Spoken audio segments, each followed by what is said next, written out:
2 minute اور رک جائیں بس، اگرچہ 11:05 ہو گئے ہیں، کوئی فرق نہیں پڑتا انشاءاللہ، کبھی کبھی دیر ہوتی ہے اور ہر دیر میں خیر ہے، کیونکہ یہ دیر میں انشاءاللہ اچھی باتیں ہی ہوئی ہیں۔ آج کا ایک اہم مسئلہ ہے دعاؤں کو لے کر۔ رمضان میں دعائیں کی جاتی ہیں اور کرنا چاہیے، کیوں؟ کیونکہ ہر انسان کو ضرورت ہے، ہر انسان کی اپنی حاجتیں ہیں، اپنی حاجتیں، اپنی ضرورتیں اللہ سے مانگنا چاہیے۔ اللہ نے قرآن میں فرمایا اذا سألك عبادی عنی فإنی قریب اجیب دعوت الداع اذا دعانی فلیستجیبوا لی ولیؤمنوا بی۔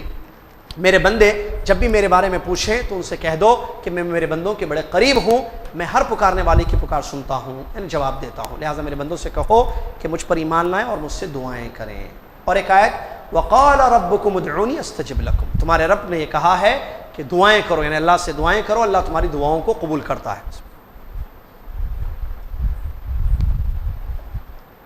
دوسری چیز، دعا عبادت ہے، اور عبادت کس کی کرنا؟ اللہ کی، یعنی دعا بھی ہم کس سے کریں گے؟ صرف اللہ سے کریں گے، اللہ کو چھوڑ کر کسی غیر سے یعنی غیر اللہ سے دعا نہیں کی جائے گی۔ تیسری چیز، دعا بعض دعائیں ہاتھ اٹھا کر کی جاتی ہیں، بعض دعائیں ہاتھ اٹھا کر نہیں کی جاتی ہیں۔ بعض اذکار جہاں دعاؤں میں نبی صلی اللہ علیہ وسلم نے ہاتھ اٹھایا ہے وہاں ہم ہاتھ اٹھائیں گے، جہاں نبی صلی اللہ علیہ وسلم نے دعا کی ہے، لیکن دیکھیے دعا کے بارے میں، ہاتھ اٹھانے کے بارے میں 3 چیزیں ہیں۔ دعا اور ہاتھ اٹھانے کے بارے میں 3 چیزیں ہیں۔ نمبر 1 دعا پلس ہاتھ اٹھانا، نمبر 2 دعا ہاتھ نہیں اٹھانا، نمبر 3 نہیں معلوم ہاتھ اٹھانا ہے یا نہیں، اٹھائے یا نہیں اٹھائے۔ فرسٹ دعا پلس ہاتھ اٹھانا، دعا بھی ہے ہاتھ بھی اٹھائے، نبی صلی اللہ علیہ وسلم نے دعا بھی کی ہے ہاتھ بھی اٹھایا، جیسے بارش سونے سے پہلے، ٹھیک ہے، دعا بھی ہے ہاتھ بھی اٹھایا ہے، ہم بھی دعا بھی کریں گے ہاتھ بھی اٹھائیں گے۔ نمبر 2 دعا ہاتھ نہیں اٹھائے، جیسے کھانے سے پہلے، سونے سے کھانے سے پہلے، مسجد میں داخل ہونے سے پہلے، بیت الخلاء داخل ہونے سے پہلے، سفر کرنے سے پہلے، کپڑا پہننے سے پہلے، ٹھیک ہے، چھینک آئے تب، بہت ساری دعائیں ہیں روزمرہ کی زندگی، دعائیں ہیں لیکن ہاتھ اٹھانا نہیں ہے۔ جیسے ہم کو کھانا کھانا ہے تو ہم بسم اللہ بول کے کھانا کھائیں گے، یا ٹوائلٹ پہ جانا ہے ہاتھ اللہم انی اعوذ بک من الخبث والخبائث جائیں گے، بتا رہا ہوں سمجھنے کے لیے، دعا ہے وہاں، ہاتھ اٹھانا نہیں ہے، دعا ہے لیکن ہاتھ اٹھانا نہیں ہے۔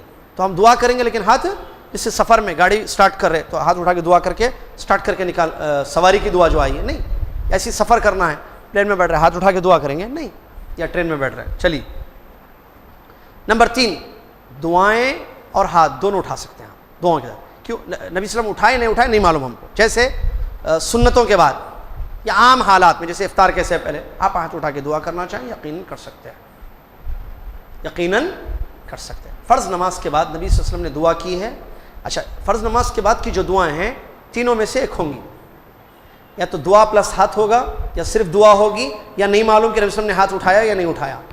کس کیٹیگری میں آتے ہیں فرض نماز کے بعد کی دعائیں؟ دوسری میں آتی ہیں جی، دعائیں ہیں لیکن ہاتھ کا اٹھانا ثابت نہیں ہے۔ اللہم انت السلام ومنک السلام ہے دعا، رب اعینی علی ذکرک و شکرک ہے نا، وہ جو دعائیں لکھی رہتی ہیں فرض نماز کے بعد کی دعائیں، نبی صلی اللہ علیہ وسلم دعا کرتے تھے سبحان اللہ الحمدللہ، اس سے پہلے بھی آیت الکرسی، اللہم رب بہت ساری دعائیں ہیں نا، اللہم کیا ہے، اللہم لا مانع لما اعطیت ولا معطی لما منعت ولا ينفع، یہ سب دعائیں ہاتھ اٹھایا نبی صلی اللہ علیہ وسلم نے۔ میرے استاد فضیلۃ الشیخ عبد المحسن بدر حفظہ اللہ، جن کو کنگ فیصل ایوارڈ ملا ہے ماشاءاللہ، ابھی آج کی خبر ہے ماشاءاللہ، ان کو جائزۃ المدینہ، مدینہ کا جو ایک بہت بڑا ایوارڈ ہوتا ہے وہ ایوارڈ ان کو ملا ہے، جائزۃ المدینہ۔ فضیلۃ الشیخ بہت بڑے محدث ہیں، بہت بڑے عالم دین ہیں، مسجد نبی میں تقریباً 30 سال سے درس دیتے ہیں، کتب ستہ پوری انہوں نے پڑھا دی، بہت بڑے فضیلۃ الشیخ عبد المحسن بدر العباد حفظہ اللہ، جو بہت بڑے عالم دین کے والد بھی ہیں، فضیلۃ الشیخ عبد الرزاق بن بدر کے، ٹھیک ہے، وہ میرے استاد تھے، میں نے خود ان سے اس مسئلے کی پوری وضاحت کی فرض نماز کے بعد دعاؤں کا، تو ان سے یہی بات معلوم ہوئی کہ نبی صلی اللہ علیہ وسلم نے دعا کی تھی، ہاتھ نہیں اٹھایا تھا، لہٰذا تم بھی دعا کرو ہاتھ مت اٹھاؤ۔ ہاں سنتوں کے بعد آپ ضرور ہاتھ اٹھا سکتے ہیں، ٹھیک ہے۔ چلیے یہ ہاتھ اٹھانے کے سلسلے میں تھا۔ دوسری چیز دعاؤں کے آداب میں سے یہ ہے کہ آپ جو ہے یقین سے مانگیے اللہ تعالیٰ سے، شک سے نہیں، اللہ تو چاہے تو دے دے، یہ شک ہے، یقین اللہ دیتا ہے، آپ مانگیے مانگنے۔ نمبر 2 عاجزی اور انکساری سے مانگیے، کیونکہ آپ مانگ رہے ہیں کس سے؟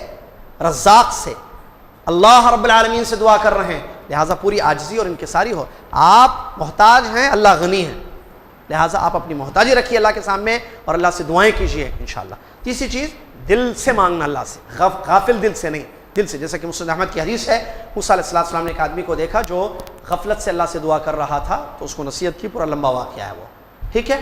تو اس واقعے سے بھی یہ بات, دل سے مانگنا, یہ نہیں کہ ہم دعا کر رہے ہیں دل کہیں اور ہے, نہیں, یہ تو غافل دل کو اللہ نہیں دیتا ہے. لہٰذا دلجوئی کے ساتھ دل کو اکٹھا کر کے دل سے اللہ تعالیٰ سے دعا کرنا چاہیے, اور اللہ کے وعدوں پر یقین ہونا چاہیے. اللہ دعائیں ضرور سنتا ہے. اگر وہ چیز جو آپ مانگ رہے ہیں آپ کو دینا مناسب ہے تو اللہ ضرور دے گا, ورنہ آنے والی کوئی مصیبت ٹلا دے گا, یا کل قیامت کے دن نیکی کی شکل میں اللہ تعالیٰ آپ کی اس دعا کو ضرور محفوظ رکھے گا. آخری چیز, دعا کرنے کے بعد ہاتھ پھیرنا کیا کسی صحیح حدیث سے ثابت ہے یا نہیں ہے؟ جواب, کسی بھی صحیح حدیث سے ہاتھ اٹھا کر جو دعا کی جاتی ہے, جیسے افطار کے وقت ہم کریں یا تہجد کے وقت کریں یا عام حالات میں کریں, سنتوں کے بعد کریں, اس کے بعد پھیرنا, یہ جو حدیث آئی ہے وہ صحیح نہیں ہے, اتھینٹک نہیں ہے. صحیح کسی حدیث سے ہاتھ پھیرنا ثابت نہیں ہے. لہٰذا دعا کیجئے ہاتھ اٹھا کر, اگر آپ تو چھوڑ دیجیے. اسی طریقے سے دعا کے آداب میں اللہ کی تعریف کرنا, نبی علیہ السلام پر درود پڑھنا اور دعائیں کرنا. اور اسی طریقے سے خاص اپنے لیے دعا نہیں کرنا. اگر آپ دعا کروا رہے ہیں, ٹھیک ہے, خاص اپنے لیے دعا نہیں کرنا بلکہ عمومیت اور شمولیت ہونی چاہیے. یہ کچھ آداب تھے جو آپ کے سامنے ہم نے رکھے ہیں. کفارۃ المجلس پڑھ لیں, اور رمضان کا مہینہ ہے, دعاؤں کا مہینہ ہے, لہٰذا دعاؤں کے آداب کو مد نظر رکھتے ہوئے کثرت سے اللہ تعالیٰ سے دعائیں کیجیے. ہم سب کو ضرورت ہے, اللہ تعالیٰ ہماری ضرورتیں ضرور پوری کرے گا انشاءاللہ. لہٰذا دعا خوب کیجیے اللہ سے, اپنے لیے, مسلمانوں کے لیے, اپنے رشتہ داروں کے لیے, والدین کے لیے, باحیات ہوں یا وفات پا گئے, سب کے لیے. جانے سے پہلے کفارۃ المجلس پڑھ لیں, جو دعا ہے بار بار نہیں پڑھائی جائے گی آپ کو, میں پڑھ لوں گا آپ بھی پڑھ لیجیے. یہ نہیں کہ میں بار بار پڑھاؤں آپ پڑھتے جائیں, وہ تو ایک دو مرتبہ پڑھاتے تاکہ آپ کو معلوم ہو کہ یہ دعا ہے کفارۃ المجلس. یاد کر کے آ جائیے, چھوٹی سی دعا ہے وہ, یاد کر کے آئیے اور خود پڑھیے اس کو جب مجلس ختم ہو جائے, ٹھیک ہے. سبحانک اللہم و بحمدک.